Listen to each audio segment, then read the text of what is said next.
ఎన్నికలు మీరు ఎక్కడి నుంచి పోటీ చేయబోతున్నారు?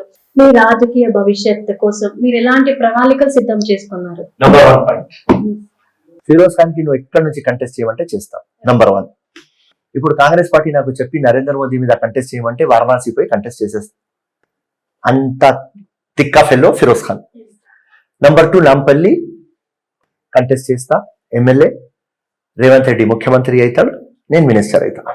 గతంలో నాంపల్లి నుంచి కంటెస్ట్ చేశారు, మరి అక్కడ ఎందుకు ఓడిపోయారు? మీరు మీ చీమ, మీ నెత్తురు ఇవన్నీ పెట్టి కూడా, మీ చెమట అన్ని పెట్టి కూడా, దాంతో పాటు వాళ్ళకి మీరు డబ్బులు కూడా ఇచ్చినారు, వాళ్ళకి చాలా చేశారు, మీకు చాలా కష్టాలు పడ్డారు. అన్ని కష్టాలు పడి కూడా మీరు వాళ్ళ కోసం అంత సమయం కేటాయించి మిమ్మల్ని నేను డెవలప్ చేస్తా అని నాంపల్లిలో ఇంటింటికి కూడా తిరిగారు. అయినప్పటికీ కూడా మీకు ప్రజలు ఓటు వేయలేదు, మీరు ఓడిపోయినారు. సో ఇప్పుడు వచ్చే ఎన్నికలు అలాంటి సిచ్యువేషన్ ఏమైనా ఎదురైతే ఫిరోజ్ ఖాన్ ఎలా తీసుకుంటారు? Okay, very good. మీ అవగాహన కోసం, మీ నాలెడ్జ్ కోసం, ఎప్పుడు నేను 5,000-6,000 ఓట్స్ ఓడిపోతున్నా. Point number 1. నంబర్ 2, మీరు మీ ఛానల్ తీసుకొని మనం పోదాం, ఏదైనా గల్లీలో పోదాం, నువ్వు బండి ఆపు అని నువ్వు నాకు చెప్పండి, నేను ఆపేస్తా. దిగండి.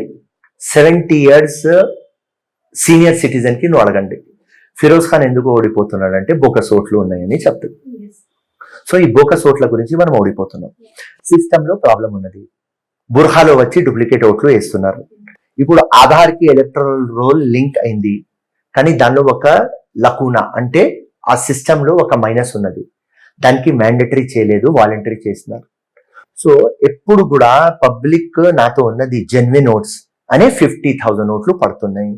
ప్రతి ఒక్క ఎలక్షన్ నేను ఏదైనా పార్టీ ఉందని నాకు 50,000 ఓట్లు పడతాయి. అది నా పర్సనల్ ఓట్లు. సో పబ్లిక్ నాకు లైక్ చేస్తుంది, పబ్లిక్ లో ఉంటానేనని ఆ 50,000 ఓట్లు పడుతున్నాయి.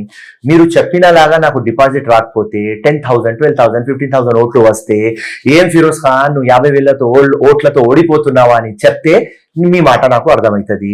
దొంగ రాజకీయం చేసుకొని మొత్తం పోలీసుకు చేతిలో పెట్టుకొని మొత్తం బోకస్ ఓట్లు పెట్టి బుర్హాలో పంపించి దొంగ ఓట్లు వేపించుకొని కొట్లాటలో పెట్టి దొంగ రాజకీయం చేసుకొని గెలుస్తున్నావా ఈ ఫాల్తునా కొడుకులు. ఇప్పుడు మొత్తం లోకంకి తెలిసిపోయింది.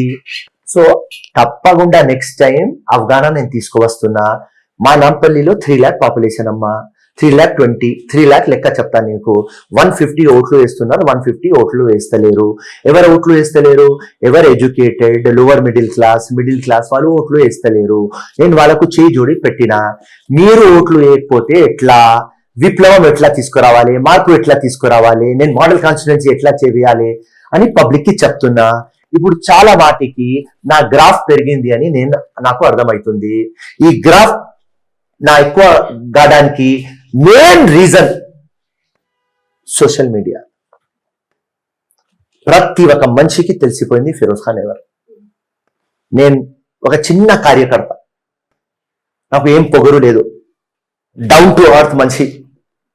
మున్గూరు పోతే అంతంపేట అనే ఊరు నాకు ఇస్తే అక్కడ నేను ఇట్లా కాల్ పెడితేనే మహిళలు ఫిరోజ్ ఖాన్ అని చెప్తున్నారు.